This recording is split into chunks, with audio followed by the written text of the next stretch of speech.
Uji nyali Prabowo oleh M. Rizal Fadillah, pemerhati politik dan kebangsaan. Konon sejak masuk dalam kabinet Jokowi, kemudian memuji habis-habisan dan mengambil Gibran sebagai cawapres. Semua itu adalah dalam tanda kutip, strategi dan taktik menuju kursi presiden. Tidak penting tudingan, maupun cara-cara curang, pokoknya harus jadi presiden. Masa gagal terus? Nanti kalau sudah jadi presiden akan kembali ke jati diri, untuk membela rakyat, jujur, serta mengutamakan nasionalisme. Benarkah? Ini pertanyaan serius, dan butuh pembuktian sekaligus nyali. Hingga saat ini, setelah ditetapkan KPU, tanda-tanda Prabowo punya nyali itu tidak ada.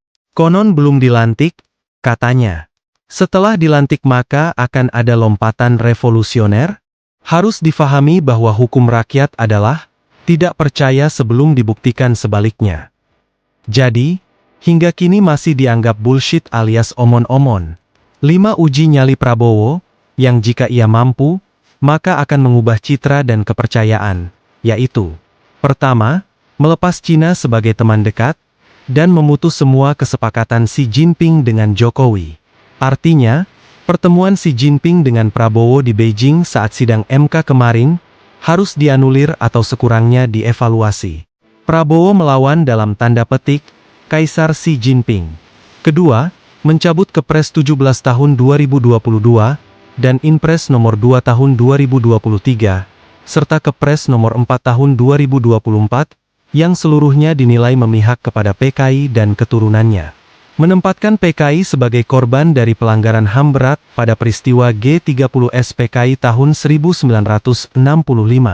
Ketiga, membuka kembali kasus-kasus 2019 hingga 2023, mulai dari tewasnya hampir 900 petugas pemilu 2019, pembunuhan 9 pengunjuk rasa 21 hingga 22 Mei 2019, pembantaian 6 pengawal HRS, serta peristiwa Kanjuruhan.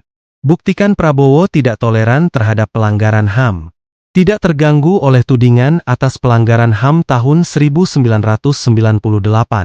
Keempat, berkomitmen membangun ekonomi kerakyatan dan siap untuk melawan kapitalisme. Membatasi hegemoni 9 naga dengan memproteksi kegiatan usaha koperasi dan UMKM. Secara bertahap melakukan nasionalisasi perusahaan-perusahaan asing. Pendewaan investasi harus diakhiri. Kelima, membentuk kabinet kerja bukan politik bagi-bagi kursi. Membebaskan diri dari jeratan atau kendali partai politik, serta mengembalikan kedaulatan ke tangan rakyat. MPR berdaulat dan oposisi dihargai, sebagai kekuatan penyeimbang dan mitra. Tentu masih banyak indikator, bahwa Prabowo adalah harapan sebagai macan bukan meong, seperti mau memproses hukum kejahatan nepotisme, mendorong KPK agar bergigi, menekan Israel, bersahabat dengan umat Islam, reformasi agraria demi rakyat, membebaskan mahasiswa dari penjara pragmatisme, Jakarta tetap ibu kota, serta fungsi TNI dan kepolisian yang lebih proporsional dan bersahabat. Ambisi ingin menjadi presiden, harus bermisi mulia bukan nafsu semata untuk berkuasa. Kepemimpinan itu amanah yang dapat mencelakakan, kecuali bagi yang jujur dan adil. Beban itu akan menjadi kayu bakar, yang membakar di akhirat nanti, sebagai konsekuensi dari kenikmatan sesaat yang terus dikejar dan dikejar.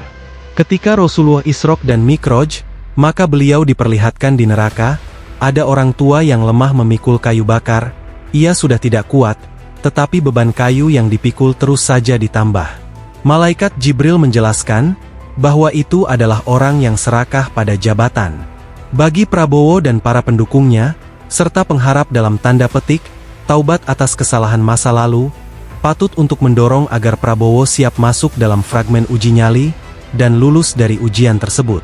Satu modal kesiapan mental untuk itu, ialah rela untuk bertaruh jabatan, yakni tidak menjadi presiden,